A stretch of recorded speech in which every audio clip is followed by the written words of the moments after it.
It was like any other morning, pleasant, tranquil, and optimistic. But looks truly proved deceptive on that day. A catastrophic earthquake struck the islands in the Indian peninsula. Giant waves that followed turned into monstrous all-engulfing tsunami, leaving behind a trail of demonic destruction and unheralded tragedy.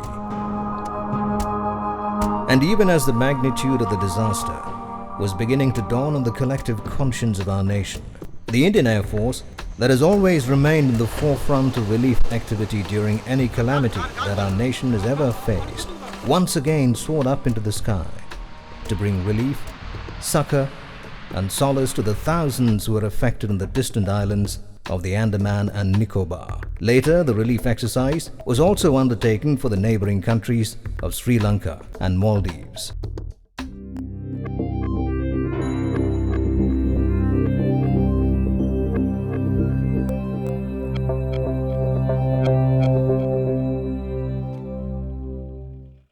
Each day, even before the rising sun gets to awaken the vast expanse of our nation, the air bases of the Indian Air Force all across the nation come alive with activities.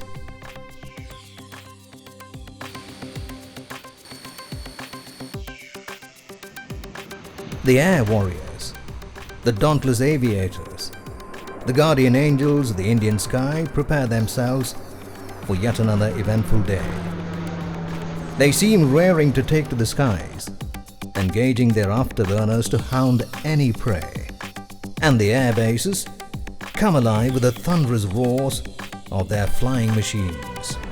That may seem the most obvious activity in the Eastern, Western, Southwestern, or the Central Air Commands of the IAF, where the frontline fighter aircraft are mostly based. The IAF has traditionally seen military actions mostly on these fronts.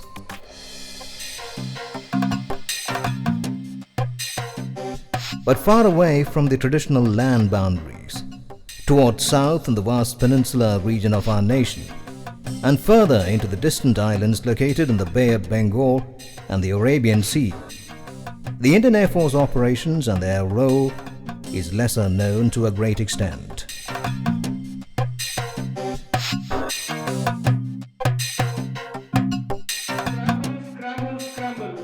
Mission red. Initial vector 120. Climb to 6 kilometers. Profile short.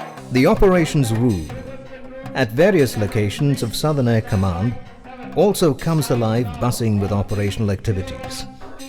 But the most distinguishing feature that sets them apart from the other commands is the large geographical expanse, encompassing both the peninsular region of the south and the strategic islands of the Andaman and Nicobar, Port Blair, and Lakshadweep that it is mandated to monitor and reaches out to.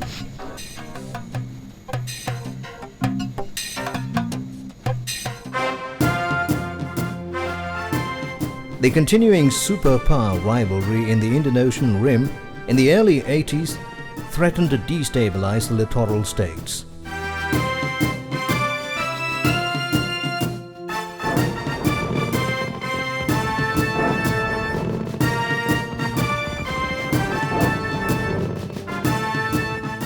The ethnic strife in neighboring Sri Lanka, together with the need to safeguard the exclusive economic zone of India, compelled the defense planners to look afresh the strategic requirements in peninsular India.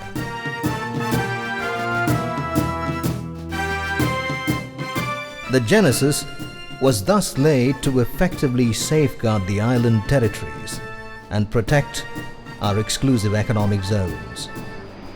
This led to the birth of a full-fledged operational command of the Indian Air Force, adding the tally of operational commands of the IAF to 5. On July 20th, 1984, the Prime Minister of India, Srimati Indira Gandhi, inaugurated the Commander Headquarters at BELHAVEN Palace, an old palace of the Maharaja of Travancore located in the heart of Thiruvananthapuram city. And steadily, as the command grew in strength, operational importance and role, it moved to its present new headquarter complex at Akulum in Thiruvananthapuram on August 8, 1996.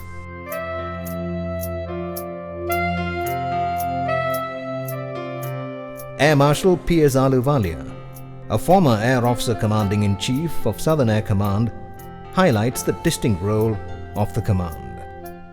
Since 1947-1948, our defense policy has been land-centric. That is, we have concentrated on our northern borders, the western borders. However, in the 60s and the 70s, we realized the importance of maritime operations. As a consequence, we developed Southern Air Command, which came into existence July 1984. The area of responsibility of Southern Air Command is very large. The entire peninsula, the Indian peninsula, is covered within this area of responsibility, and it extends from the western side, that is Goa, goes up to Aurangabad in the north, Bhubaneswar in the east, and then comes all along the coastline to Trivandrum. As you can see, it also encompasses a lot of the island territories that we've got, and we've got something like about 1,000 islands on the eastern side and also on the western side. This also includes something like 4,000 kilometers of maritime borders. Basically, the issue is being able to provide air defense for the entire landmass or the entire peninsula. For this, we need a lot of radars, a lot of surveillance equipment to ensure that nobody can come into this landmass without being able to be identified. We need to do surveillance. We have to do surveillance not only over the landmass, but we also have to do it into the sea. Operation Pavan was the first major operation in which the pilots from the command proved their mettle. 8 Veer Chakras and 3 Vayu Sena medals for gallantry, apart from the other decorations and medals won by several others, are a testimony to the resilience, grit and bravery of the air warriors of the command. While no regular fighter operations take place in the air bases of the command is capable of staging them as and when required for any strategic operations. And the importance of the command is only set to grow further when it emerges as the natural choice for locating an aerospace command in times ahead.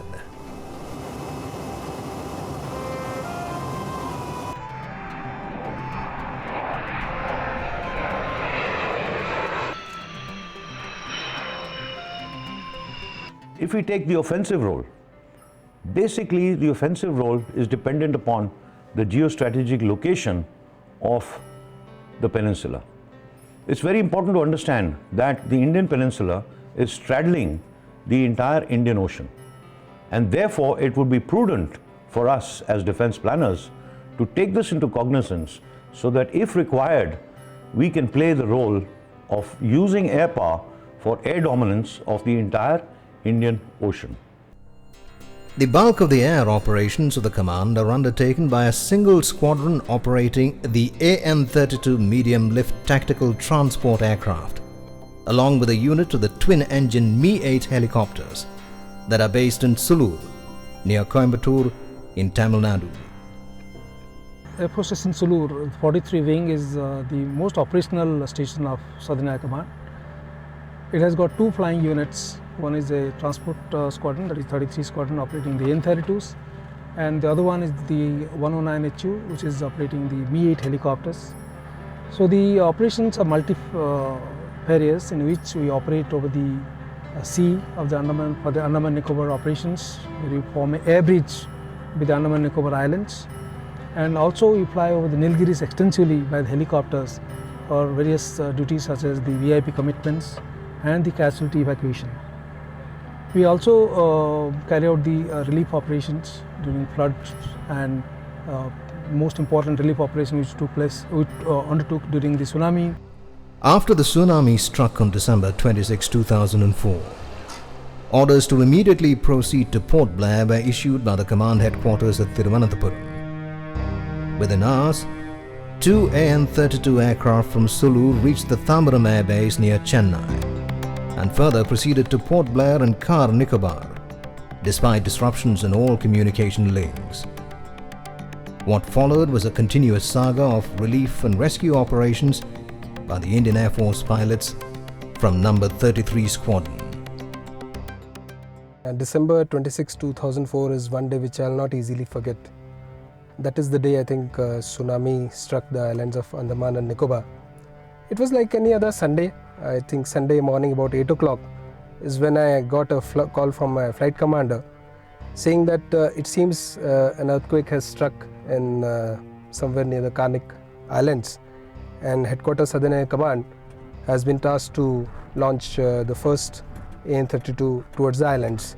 About 45 to 50 minutes time from the first information that we received, me and my crew got airborne towards Car Nicobar. And the sight at Car Nicobar airfield was quite shattering, in the sense we saw for the first time we came to know the extent of the damage.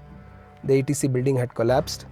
The survivors, all survivors were located within a small area on the airfield because there was still a danger of a repeat earthquake, a repeat tsunami, and nobody would know next time who gets washed away. There was fear written on the face of people. In any case, I lost so many of my colleagues and friends who were serving at Air Force Station Car Nicobar.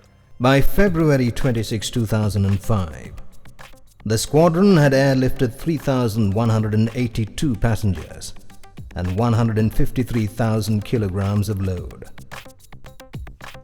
But it was not just the AN-32 operations from the command that were involved in the tsunami rescue operations in the region. The first batch of the Indian Air Force Relief Team contingent to Sri Lanka comprised of 3 Mi-8 helicopters from the 109 Helicopter Unit of the Southern Air Command.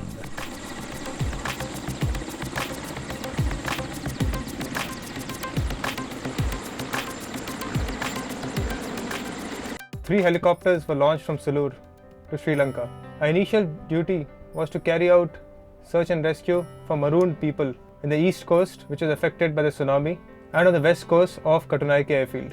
In all, we operated for 22 days in Sri Lanka, rescuing around 275 people, flying 400 sorties. They felt angels of mercy have come to help them.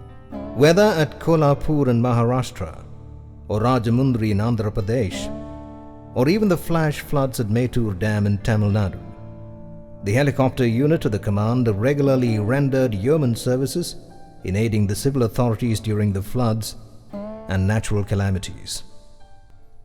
The water from the Mettur reservoir had to be released, which resulted in endangering about lives of 60 odd people.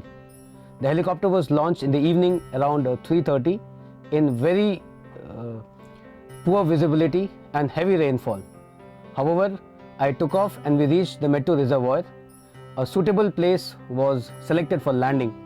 After landing, we saved the lives of the people who were stranded. These versatile machines, however, can also turn into lethal carriers of troops and weapons when undertaking special heliborne operations. The helicopter crews regularly undertake such operational missions, together with the troops of the Indian Army.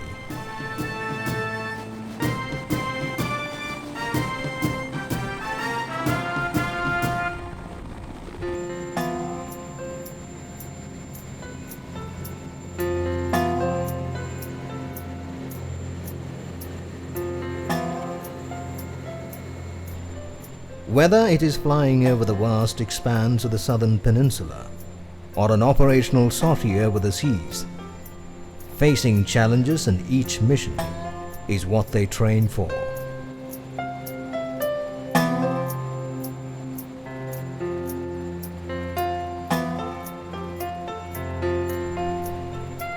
During natural calamities, rescuing people and giving aid to the civil authorities is just one of their angelic roles.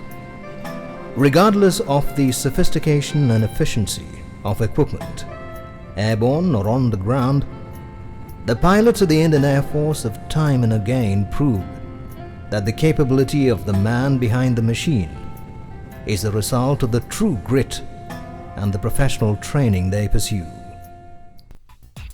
While training and flying activities remain at the forefront of all operations, the personnel of the maintenance branch, comprising dedicated engineers and logisticians, effectively back the operational efficiency of these flying machines. Backed by state-of-the-art facilities, equipment, and modern engineering techniques, they form the backbone of all the flying activities. The Indian Air Force operations are spread across the vast expanse of our nation. In the southern peninsula and beyond, Car Nicobar and Port Blair Islands are home to important Indian Air Force air bases.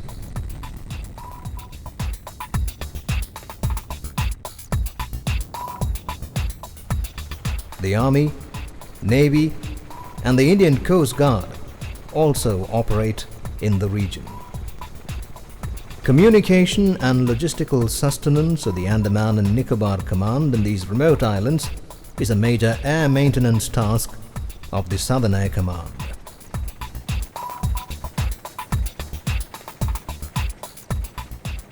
Car Nicobar is a small island in the group of Andaman Nicobar group of islands. This is halfway between Port Blair and Indra Point, about 12 km by 16 km in the shape of thumbs up. Okay, so we are always thumbs up in Car Nicobar, with periphery road of 56 km, which is washed away because of tsunami. There were about 900 losses during tsunami. Car Nicobar is presently only island or only base where Air Force element is there. This twin engine helicopter is there. Our major role is patrolling of this area, and it gives a great strategic location to India because of its location. We have a vast control on water. Till 2001, this unit was under SAC, and from 2001 onwards, this unit is under ANC, the only tri-service command. This Car Nicobar Air Force Station actually is surviving because of SAC. Entire AN32, which conducts 3 couriers every week, is from SAC, and basic existence of this Car Nicobar is with courier. The command undertakes the onerous task of airlifting men and material from these island territories to the mainland. The regular courier services by the AN-32 aircraft of the command are the proverbial lifeline for those who are on the call of duty. Thrice a week, the Thambaram Air Base on the mainland becomes their port of call.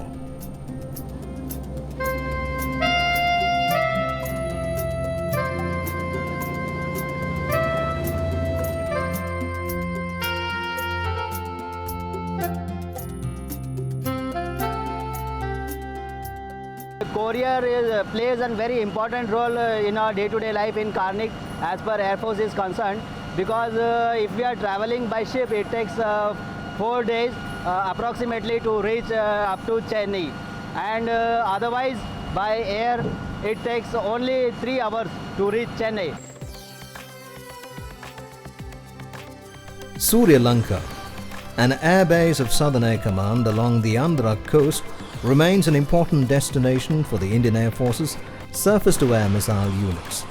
The base provides the facilities for live firing practice of their missiles, a task integral towards meeting the air defense requirements of our nation.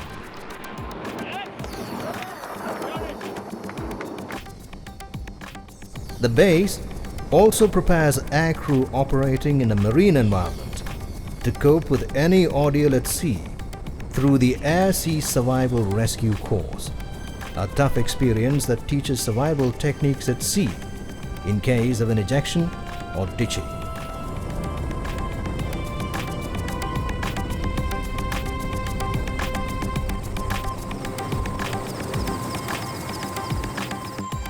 That the Southern Air Command will emerge as the dominant force in the region is a conviction shared at the highest levels of defense and strategic leadership.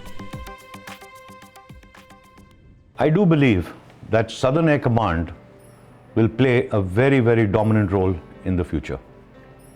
I say this with a conviction because land-centric operations, that is mass and maneuver, will give way now to strategic warfare. And strategic warfare, the Indian Ocean Rim, the little states of the Indian Ocean will matter. Southern Air Command is the guardian of India's southern airspace and the economic zones spreading over the Arabian Sea, Bay of Bengal and Indian Ocean. It has actively taken part in many operations involving neighboring countries. During national disaster, the role played by the Indian Air Force in general and Southern Air Command in particular is well known. During the recent tsunami disaster and floods in the southern states, this command has rendered airman services to the nation towards rescue and relief. The Indian Air Force offers a challenging opportunity to all. And at the Services Selection Board at Mysore, aspiring youth are selected to be leaders among the air warriors.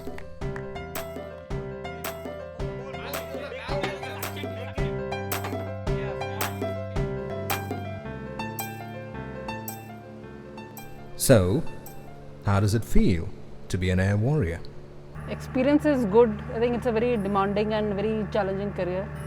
It's altogether a very different field, but you get exposed to very many things, and I think it's a very good opportunity for all of us to come to know about all these things, and it is good. The career is very good and very challenging also.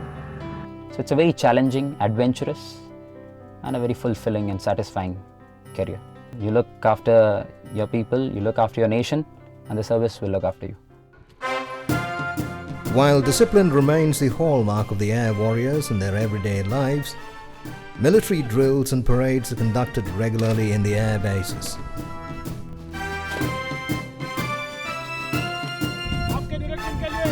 These men in blue take great pride in marching together.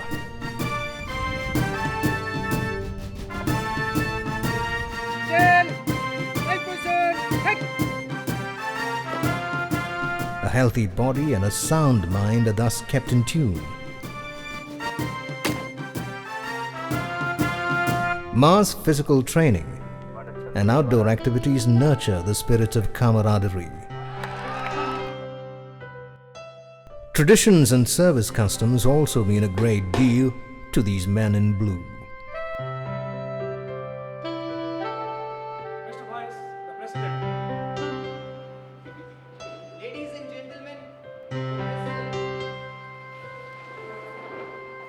And whether it is relaxation time in their mess at a social get-together or a formal service custom, they keep these alive.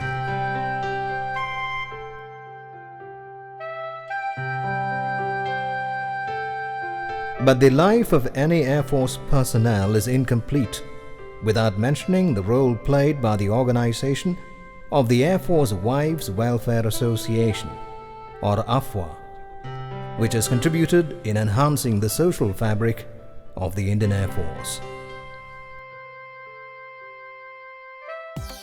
Another day, and the air warriors of the Southern Air Command are setting out for yet another mission.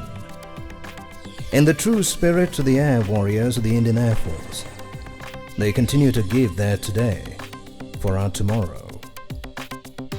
Whether it is flying during peacetime, or preparing for defending the nation's airspace, or even just being the Good Samaritan on the ground, the Indian Air Force and Southern Air Command has woven itself into the colorful and vibrant social fabric of the region. Together with an unfailing resolve to remain a cut above, the Southern Air Command is truly poised to transcend beyond the realms of touching the sky with glory, living unto their command the motto,